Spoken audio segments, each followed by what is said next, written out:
All right, Team Campers In. It's March 2022, and this is going to be the company's monthly update. So, a bunch to dig into, and I'm going to look at my notes and dive right in. So, earlier this year, we talked about how the inventory situation looked like it was changing, and how certain segments looked like there was more production happening with specifically stick and tin entry level RVs. And fast forward till now, and we're still seeing some of that. So we talked about being super flexible as we went through the year. So first off, I want to let you know that focus of being flexible to things that are changing is exactly what we need to be, and we're going to talk about that a little bit. And then I'm still really upbeat about where the year's going. So I'm going to talk about some things that may be perceived as negative at first. I don't want you to take them negatively. I want to take them as facts and then know how we're adjusting to it. So obviously there's been some huge world events going on since very late February into early March with obviously war in Ukraine, oil prices, interest rates going up, some of those different things. And the question that would be that we're all asking is this going to impact the RV market? And we are seeing decrease in our web traffic year over year. So when we look at March, it's down. What we're seeing is it is down double digits, so above 10%. Depends on the store, depends on who you look at, but it is down versus last year. Still up versus 2019. We can't compare to 2020 because we all know that the bottom fell out with the beginning of COVID in 2020 in March. But we can look at 2019 and 2021, and we can see that we're kind of in between those two. So the first thing to think of is, well, that's really concerning, right? Why is it down? Well, it's really normal, especially in our industry and industries that are discretionary, to see dips with bad news, right? People are thinking, well, stock market's not doing as good. What's going to happen here? But oftentimes those dips, those cycles that we see are temporary. So they smooth out over time, especially as news kind of recedes, as things aren't as bad as they initially appeared to be. So we expect that this is going to be more or less temporary. Already seen oil prices come back from the barrel of oil prices, right? So on the earlier signs come back, it was almost $130 a barrel. It's closer to $100 a barrel now. So we'll see gas prices come down. So there was some good news on the inflation side, that not like good news overall, but it's better than what they were predicting for February. So it does seem like some of that news will fade out as things kind of normalize. But with that being said, there's the reason why I'm bringing this up is being transparent, letting you know what we're seeing, and some of the things that we'd like your help on. Some of you can help in these areas, and some of you, it'll be your direct responsibility to help. So one is we've seen some ACVs on used. So what the value of used vehicles are as we're taking them in trade has been changing, whether it's the book or the market. We've seen that, so we need to stay on top of that to make sure that our used inventory is priced to market, and we're taking it in, we're trading it in for what it's worth. Then on the lead side, the big help that we could use from our teammates is making sure that we have at least 30 pictures on every single RV on the lot. So if you're at a store and you want to go on your store, on the website for your store and look at it, we've been sending out some reports. There's a lot of stores that need a lot of pictures. And we also need units on the blowout pages. And the question is why? Why is that important? Well, what happens is Google and other search engines have artificial intelligence. They call them bots or crawlers, and they crawl different websites. And the more pictures that they see on those websites, the more that they think that content is relevant to the consumer. So if a consumer searches for a particular brand of RV, maybe it's Keystone Springdale near me or something like that.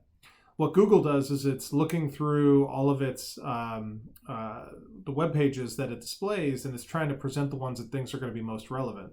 Well, what's most relevant is more pictures, videos, all sorts of things that would make you rank higher. So it's really important to have more pictures on there. And then the blowout pages are really important because that's where we direct a lot of customers to. When it's Google ads or Facebook or whatever, we push customers to those particular units. So for all the stores, what we're looking for is if we have really good pictures, like at least 30 and good pictures, and we have good content on the websites, it increases the traffic. And then when the traffic actually gets to the website, they're more likely to convert into a lead because we have good stuff on the website for them to look at. Kind of seems like common sense, but sometimes we don't explain why we're looking for what we're looking for. So the biggest way for us to smooth out this little bit of a dip that we've seen is actually focusing on our pictures, making sure we have stuff on the blowout pages. We're sending all that information reports through the chain of command, but letting you know that if you're on the sales teams or you're part of that process for website pictures or picking what goes on there, you're incredibly important to making sure that we continue that pipeline of leads and web traffic coming into the stores. So that is how we can be flexible and combat this slight dip we've seen and some interest that we expect to really pick up here as we go into season. But that's how we can combat it for now. Another thing that we did at the end of the year, and we actually closed out the survey in January-ish, was the value survey. So a lot of you, most of you, probably remember taking the value survey, and you may be asking, well, whatever happened of that? What were the results? So wanted to present some of those results to you all. There were 5 key takeaways at a company level, and then I'm going to talk about what we're going to do at the regional and store levels. But I have some of those notes in front of me. So overall, for the value survey, the results were again more favorable than less favorable. So if we look at the last couple years we've done it, 2019, 2020, and then the end of 2021, we've had generally favorable results, and some of our consultants that we use have said we have pretty favorable results as a company. So here were some of the specifics company-wide. So if you remember, you think back to it, the answers that we could have given were like strongly agree, varies, unsure, disagree, and strongly disagree. So 76% of the responses to all the various questions were either strongly agree or agree, which is good. That's favorable. And then only 4% of all the responses that we got for the whole company, only 4% were disagree and strongly disagree.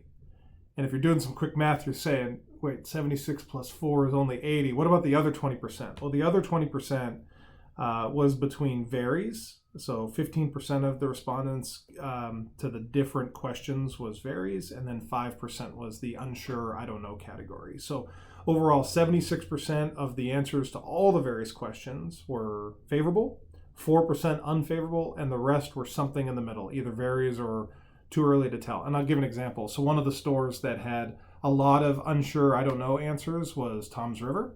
And that's not to be unexpected, right? I mean, brand new store, we acquired them right in December, teammates coming on board, and they have a right to feel the way that they do. I'm not sure how this all is going to feel and how the culture of the company is going to be.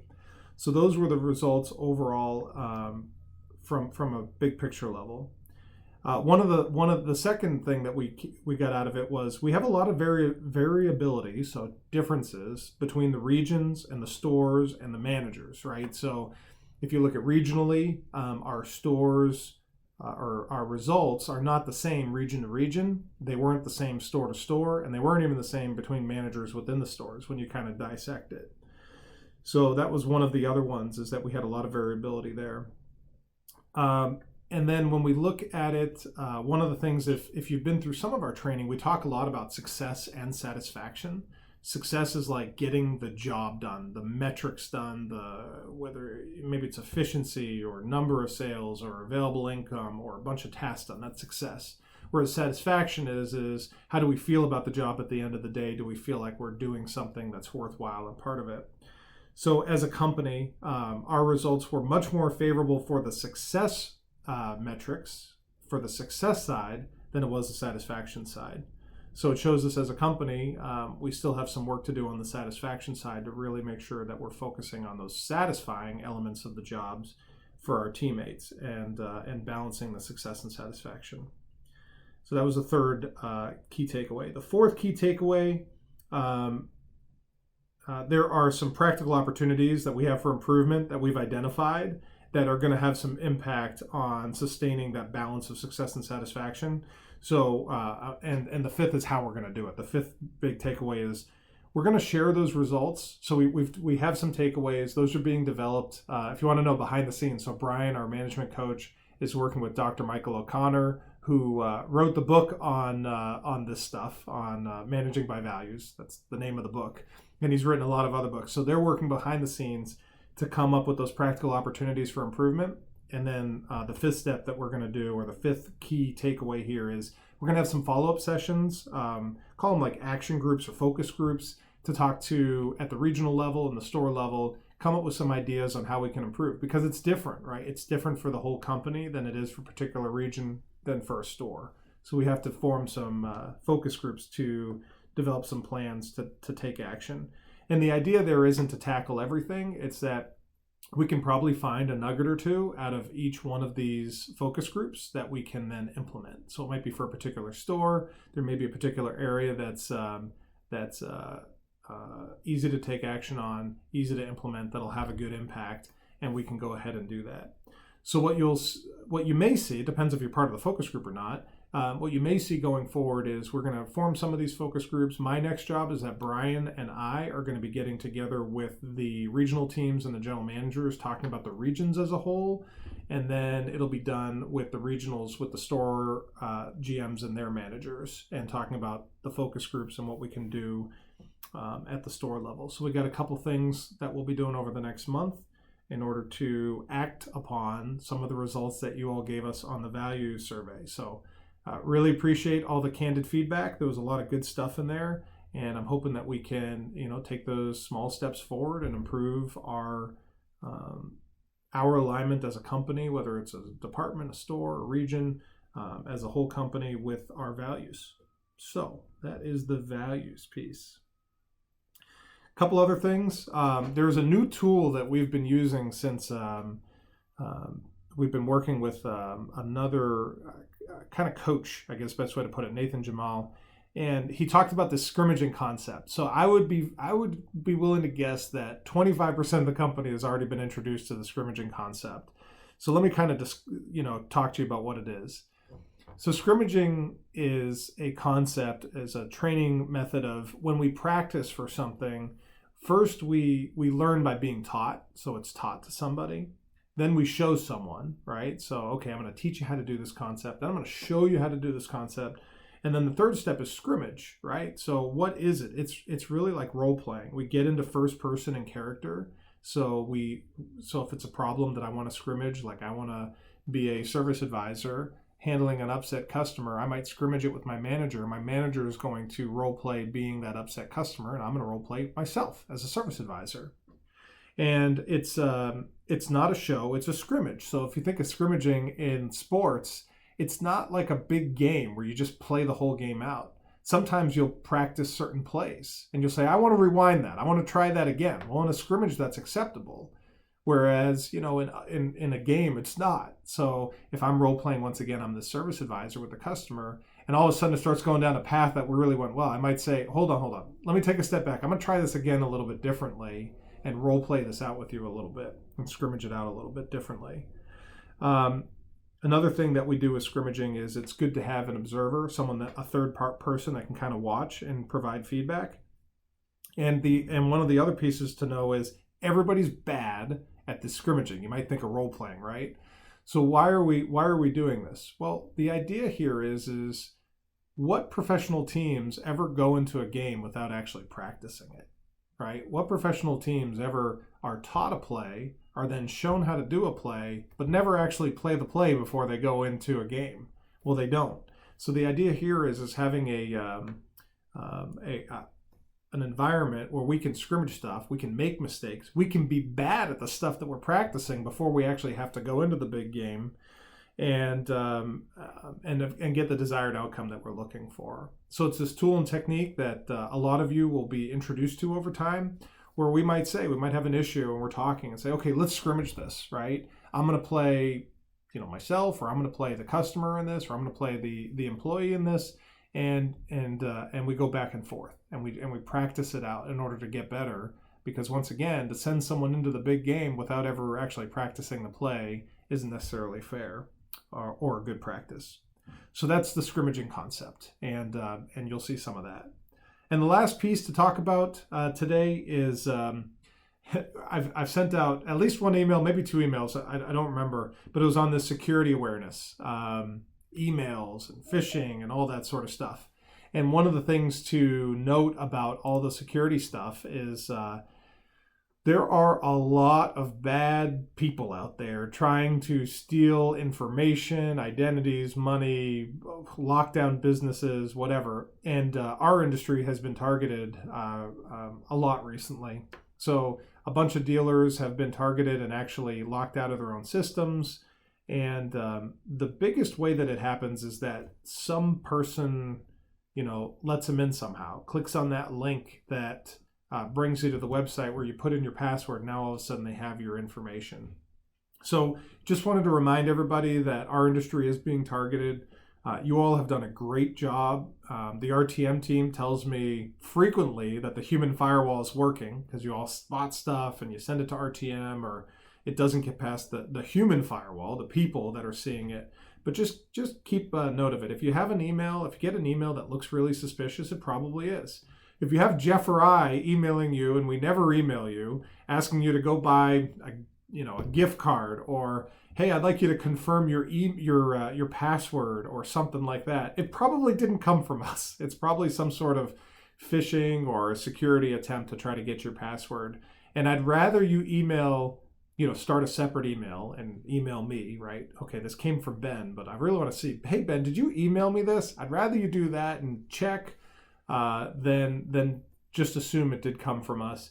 Be super vigilant opening up attachments, clicking on links, doing things that just seem way out of the norm, because there's some really, really good hackers out there that really do a great job pretending to be those that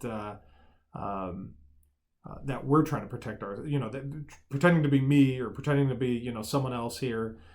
So we just need to be super vigilant about it. And so far, you all have done a great job, and just keep it front of mind. So that is the update for March 2022.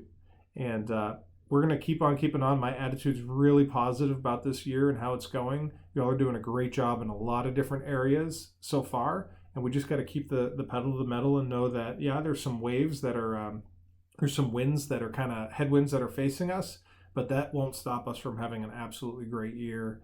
And we'll just keep on getting at it. Thanks, everybody, and have a great rest of your month.